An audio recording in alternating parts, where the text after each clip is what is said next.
నమస్కారం ఘంటారావానికి స్వాగతం. ముందుగా ప్రధానాంశాలు.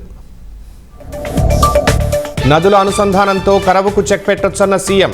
ఈ నెల 15 కల్లా జీడిపల్లికి నీళ్లు తేవడమే లక్ష్యమని వెల్లడి.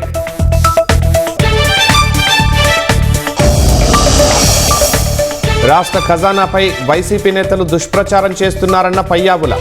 ఫిర్యాదులు ట్వీట్లతో అక్కసు వెళ్లగక్కుతున్నారని ఆగ్రహం.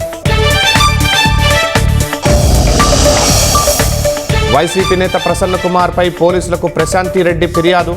వ్యక్తిగత దూషణలపై చర్యలు తీసుకోవాలని డిమాండ్.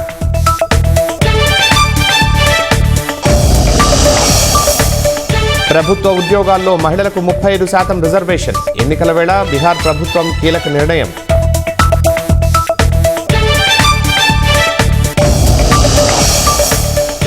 అధికారుల చేతికి విమాన ప్రమాదంపై ఏఏఐబీ ప్రాథమిక నివేదిక. వారాంతంలో బయటకు విడుదల చేసే అవకాశం.